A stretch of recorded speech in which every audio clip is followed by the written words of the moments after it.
सुनो प्रिया, ऑफिस से फ़ोन करके पत्नी प्रिया को बताया, मैं माँ को लेने स्टेशन जा रहा हूँ। माँ आ रही है। माँ का फ़ोन आया था। प्रिया को बड़ा आश्चर्य हुआ। इतने साल हो गए, सासू माँ कभी नहीं आई, अचानक से आ गई। क्या बात है, शायद मन बदल गया होगा। बेटा बहू से कब तक नाराज़ रहती, मन ही मन सोचकर प्रिया खुश हो रही थी और जल्दी जल्दी डिनर बनाने के लिए लग गई। मैं माँ को लेकर आया। प्रिया ने अपनी सासू माँ के चरण छुए। लेकिन ठीक है, खुश रहो, सासू माँ ने बहुत ही बेरुखी से कहा। अब तो प्रिया की आंखों में आंसू आ गए। वह किचन में चली गई और अपना मन महसूस कर रह गई।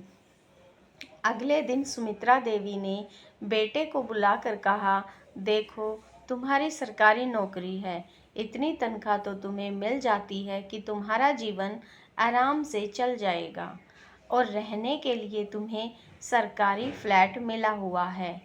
तो अब तुम गांव की ज़मीन और मकान मेरे नाम करवा दो। माँ, आप ऐसा क्यों कह रही हो? सब तो ठीक है और फिर सब कुछ आपका ही तो है। फिर ऐसे क्यों कह रही हो? इसलिए तो बोल रही हूँ, जो मेरा है वह मेरे नाम करवा दो। आप तो जानती ही हैं, मकान पर लोन लेने के लिए मैंने सब अपने नाम किया था। तो ठीक है, अब मेरे नाम कर दो, मैं सब कुछ संभाल लूँगी। और जीते जी मैं बंटवारा कर देना चाहती हूँ, सुमित्रा जी बोली।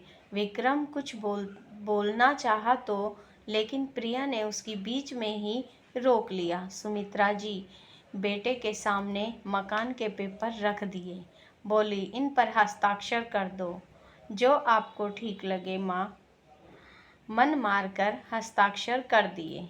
पर मुझे क्या पता था कि अब उसके परिवार के साथ बहुत बड़ा अनर्थ होने वाला है और उसके सर पर से छत छिनने वाली है। कागज़ पर हस्ताक्षर कर दिए। अगले दिन सुमित्रा जी वापस चली गई। मेरा मन बहुत बेचैन था।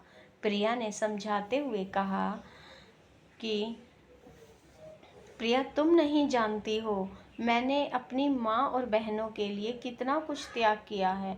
15 साल की उम्र में पिताजी का साया सर से उठ गया था। मैंने घर की पूरी जिम्मेदारी अपने कंधों पर ले ली थी और पढ़ाई के साथ साथ काम भी किया करता था। मेरी माँ और बहनों को कोई तकलीफ़ ना हो, इसके लिए मैं जी तोड़ मेहनत करता था। मेरी मेहनत रंग लाई और मुझे सरकारी नौकरी मिल गई। जहाँ तुम 2 मंजिल मकान देख रही हो ना, वहाँ कभी एक कमरा हुआ करता था।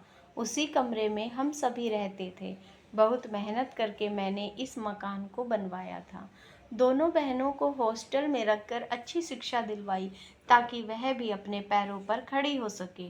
माँ की आंखों में कभी आंसू नहीं आने दिए और आज वही माँ मेरे सर से छत भी छीन कर ले गई। क्या गलती की थी मैंने? बस यही ना कि अपनी मनपसंद लड़की से शादी कर ली थी। दोनों बहनों की शादी करने के बाद 35 साल की उम्र में मैंने अपनी मनपसंद लड़की से शादी करने का अधिकार तो मुझे मिलना चाहिए था। लेकिन माँ की नज़र में तो मैंने यह भी गुनाह कर दिया। मैंने कभी नहीं सोचा था कि मेरी माँ और बहनें इतना बदल जाएंगी। प्रिया, मैंने अपने बच्चों के लिए कुछ सोचा ही नहीं, कुछ किया ही नहीं। आप चिंता मत करो, सब ठीक हो जाएगा।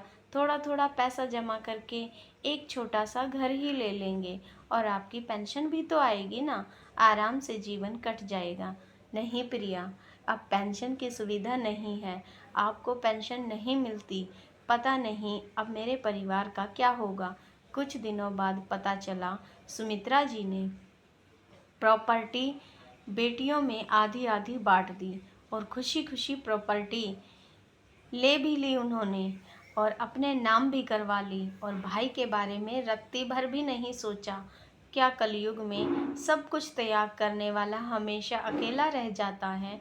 जिनके लिए त्याग करो उन्हें तो याद ही नहीं रहता उनके लिए उनके अपनों ने क्या कुछ किया है। दोस्तों, हमेशा बेटा ही गलत नहीं होता, कभी कभी आदमी भी माँ भी बहुत गलत कर देती है। मैं ये नहीं कहता कि माँ गलत होती है।